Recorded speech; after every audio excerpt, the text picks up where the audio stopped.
மோசே இடத்துல தேவன் சொல்லுகிறாரு, எப்பா உன் சத்துருக்களை நான் பயங்காட்டி வைப்பேங்கிறார். ரைட்? யோனத்தான் பெலிஸ்தர்களை, ஆயிரக்கணக்கான பெலிஸ்தர்களை எதிர்த்து தனியாக போகிறான். அங்கே ஒரு பயங்கரத்தை ஆண்டவர் கொடுக்குறார் பாருங்க. அப்போது உலகத்தில் உள்ள அத்தனை பிரச்சனைகளும் உங்களை பார்த்து பயந்து நடுங்கி போய் இருக்குதுப்பா. அவ்வளோதான் மேட்ரு. திரும்ப நான் சொல்லட்டுமா? உங்களுக்கு விரோதமான எல்லா பிரச்சனைகளுக்கும் தேவன் பயத்தை கொடுத்து நடுங்க வச்சிருக்கிறாரு. பிரச்சனை என்னன்னா, தைரியமாக எழும்ப வேண்டிய நீங்கள் பயந்து போய் இருக்கிறீங்க. யாரை மாதிரி எழும்பணும்? தாவீத மாதிரி எழும்பணும், தெபராளை போல எழும்பணும். It is possible. தாவீது எப்படிங்க எழும்புனா, 40 நாள் சவுலும் அவருடைய சேனையும் பயந்து போய் கிடக்குது. எப்படி எழும்புனா, ஆட்டு இடையனுக்கு இருந்த அறிவு. அவன் என்ன நினைச்சான்? யாரு? சவுலு இவன் பெரிய ராட்சதன் என்று நினைத்தான். அது உண்மையா? நிஜமா? நிஜம்தான். ஆட்டு இடையன் நினைச்சான், எப்பா யுத்தம் கர்த்தருடையது, இந்த சேனை யாருடைய சேனை? இஸ்ரவேலின் தேவனுடைய சேனை. இந்த ராட்சதனுக்கு உடன்படிக்கை பற்றி நாலேஜே இல்லை. எங்களுக்கு விருத்த சேதனமாகிய உடன்படிக்கை இருக்கிறது. ரைட்? எங்கள் தேவன் ஈட்டினாலும் பட்டயத்தினாலும் ரட்சிக்கிறவர் அல்ல. அவருடைய நாமம் ஒன்றே போதும். இந்த நாலேஜ் இருந்ததுனால தான் எழும்புனாங்க. That's very important. தெபராளுக்கு என்ன? அவன் எழும்புறா பாருங்க. என்ன எழும்புறா? பாராக்கு, நீ ஒழுங்கா போயிரு, நீ போனாலும் ஜெயித்திரலாம், நான் போனாலும் தேவன் எனக்கு ஜெயத்தை தந்துடுவாரு. ஆனால் ஒரு பேர், இந்த பொம்பளைக்கு பேர் வந்துடும், பரவாயில்லையா, நான் வேணா வாரேங்கிற பாருங்க. எப்பா நீங்கள் தாவீதை போல எழும்ப முடியுமா இல்லையா? தெபராளை போல எழும்ப முடியுமா இல்லையா? யோனத்தானை போல எழும்ப முடியுமே? அவன் சோட்டா பாயுங்க. அதில் சொல்லியிருக்கு, பெலிஸ்தருடைய சேனையிலே கடற்கரை மணலத்தனையான சோல்ஜர்ஸ் இருந்தாங்களாம். இவன் தனியாக போகிறாங்க.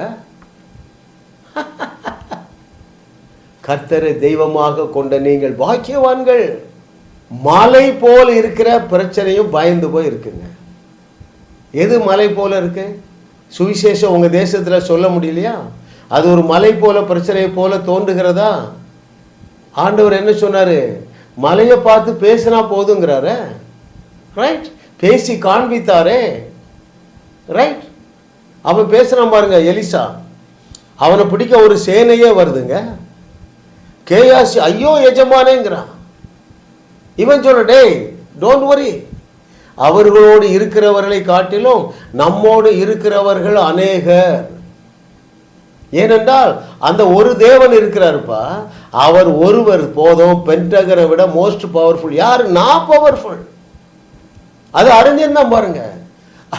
அவ்வளவு இராணுவ வீரருடைய கண்களையும் மங்க பண்ணிட்டான். இந்த ஆற்றல் உனக்கு இல்லையா? இருக்கா? எலிசா உன்னோட பெரியவனா? அவன் இல்லையே.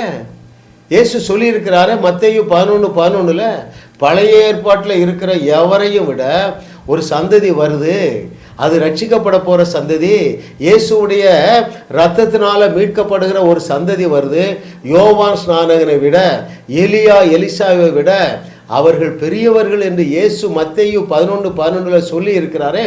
அப்போ எலிசாவை விட நீ மிகப்பெரிய ஆற்றல் மிக்கவனாக இருக்கிறாயா இல்லையா?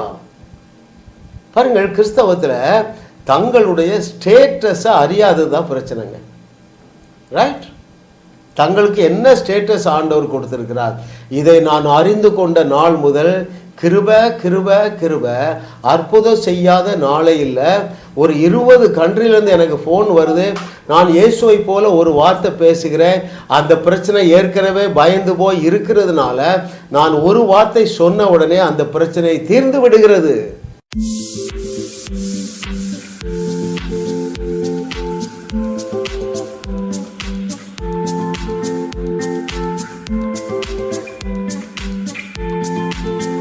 ஜாஸ் மினிஸ்ட்ரீஸ் யூடியூப் சேனலில் தொடர்ந்து செய்திகளை கேளுங்கள், சப்ஸ்கிரைப் செய்யுங்கள், வீடியோக்களை லைக் செய்து பலரோடும் பகிர்ந்து கொள்ளுங்கள். அவர்களும் ஆசீர்வதிக்கப்படட்டும்.